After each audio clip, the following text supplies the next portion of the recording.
Welcome back. We like to have this conversation to put in the front burner because we want things to change in our politics, in our polity, because the level of female representation or women representation, especially in political leadership, is quite abysmal. In fact, we can argue that it's literal tokenism. For instance, the National Assembly, the 9th National Assembly, was way better in the Senate than it is now. Right now we have 4 female senators. One has even been suspended in the process of a recall exercise. And we can go down to even the House of Reps. So if we go to state assemblies, we're going to see a proliferation of that across board, which is why we're bringing this to the fore yet again. We're being joined in the program to explore this conversation by the Chieftain of the People's Democratic Party, former state woman leader in Ekiti State, and a businesswoman, Honorable Yemisi Afolabi. She joins us from our Abuja studio. Madam Afolabi, thank you so much for coming on the program. Thank you. Good morning, viewers. So, the way politics plays out. So, the last time we had an election as a close call, 3-horse race in that sense, was in 2023. Before 2023, it was in 79 we had that kind of election. And when you have those level of exercise, the women are always a casualty in terms of representation.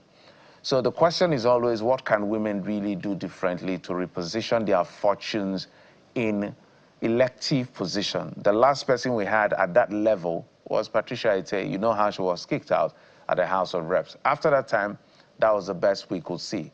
Not even principal officers as deputy on both houses have we seen. So I'm giving all this background just to ask you a question about your understanding of what the failures are. Is it systemic? Is it the women not doing enough? What exactly are we dealing with here? Yeah, thank you very much. I thank you, first of all, for giving me the opportunity to be here this morning. And talking about women in politics in Nigeria, as in the representation of women in Nigerian politics, I would say for me, we are not here. We are not there at all, because a lot of things is happening that at least talking about the people in the Senate now, I think we are having 4 before. Now we are having just only 3. I don't know how we get there, but I know we can still do better. And talking about what can we do to make sure we have more women in leadership position in politics. Number 1, we have to start early. As a woman, you want to join politics, you join it very early. What I mean by very early is, it doesn't necessarily mean that you have to aspire to contest for any political office or for any appointment, but you have to do it gradually. By learning it, you will know how things is being done. I want to make myself as an example. I joined politics in 1989 when they first brought PDP to my state. And then I was still a civil servant. And I was learning through my father. My father is my role model and my mentor.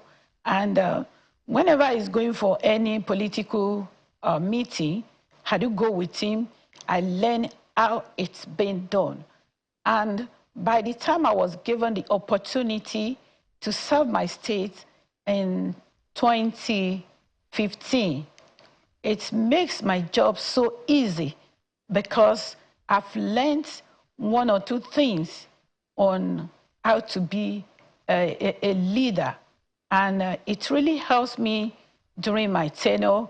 And to the glory of God Almighty, I was able to do even what my predecessors have not been able to do.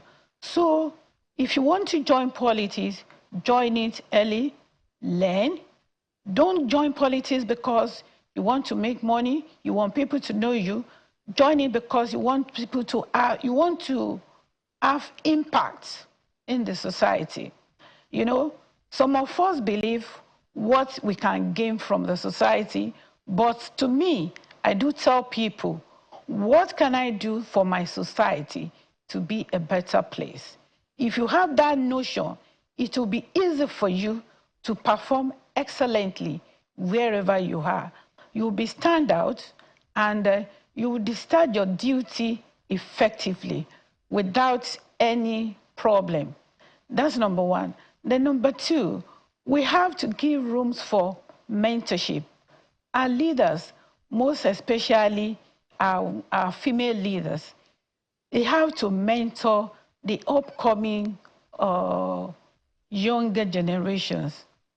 They have to mentor them to let them know that it is we that can make this country a better place. Because as a woman, we know where the shoe pinches. We are the one wearing the shoes. We are the mother, we are sisters, we are daughters. And talking about the home front, we are always there, making things happen.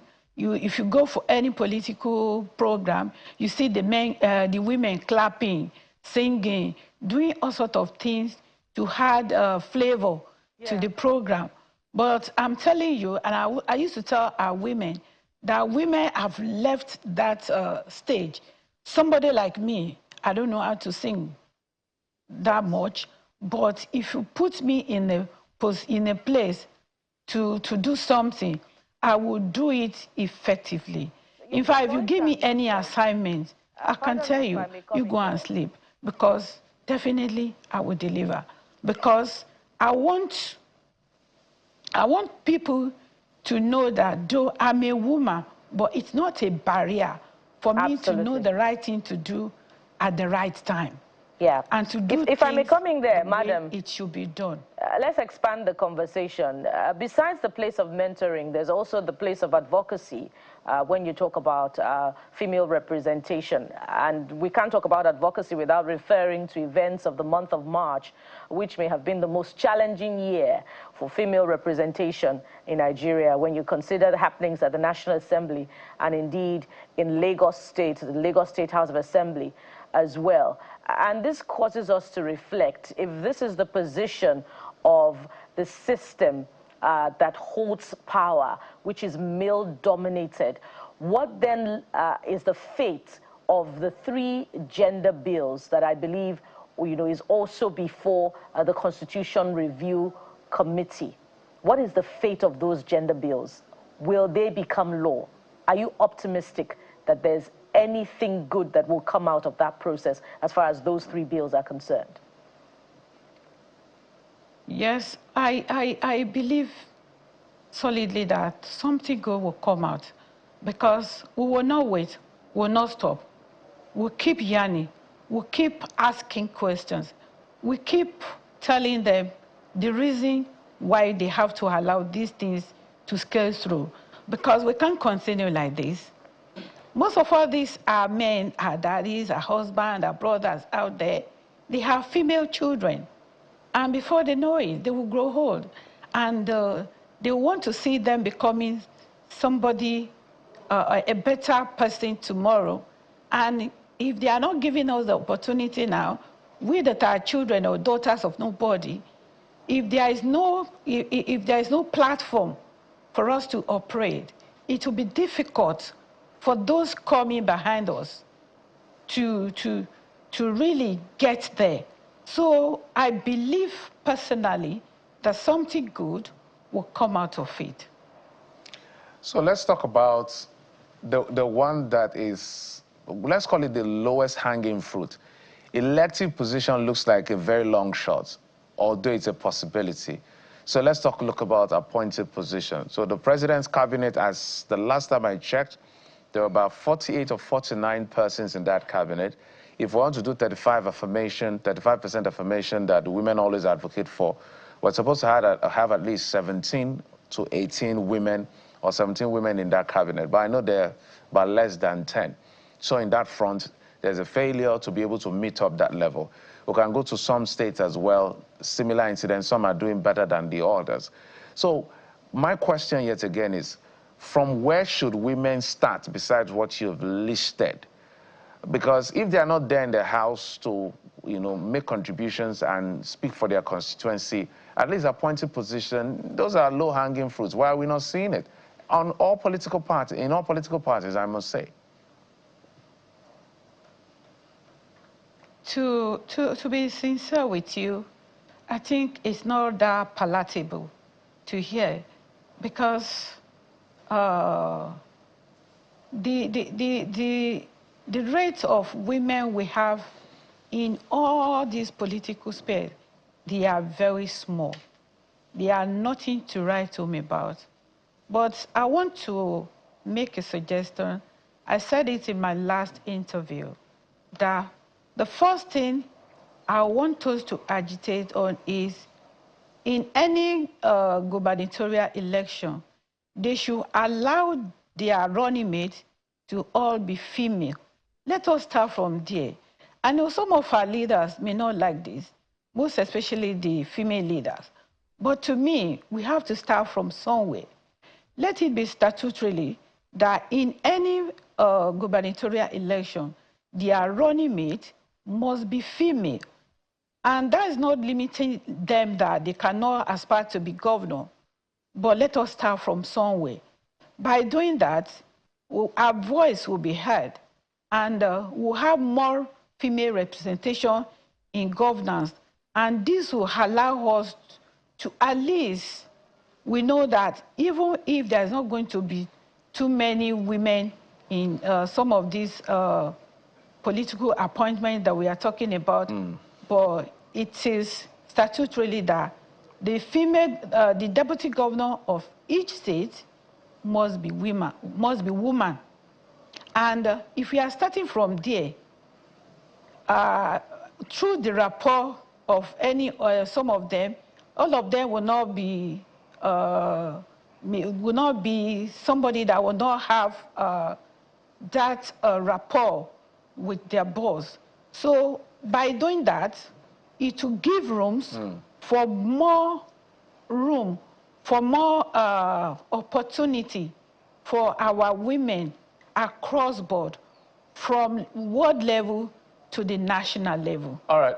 Okay. That's fantastic. the way I look at it. We have to start from somewhere. Yeah. Let me also say some of the ways the men are thinking, which is an assignment for women. Men also think about what they consider political capital. The ability to mobilize and get then the vote is also important. So maybe women can also go in that direction, which I'm sure you play a key role since you've been a former woman leader in Ekiti State. Honorable Yemisi Afolabi is the chieftain of the PDP and a former woman leader in Ekiti State, also a businesswoman who joined us from our Abuja studio. Thank you so much, madam, for coming on the program. My pleasure. All right, to take a quick break now. When we come back, we'll switch gears to the ease of doing business in Nigeria. How well, how good, how bad? We'll find out in just a moment. Join us again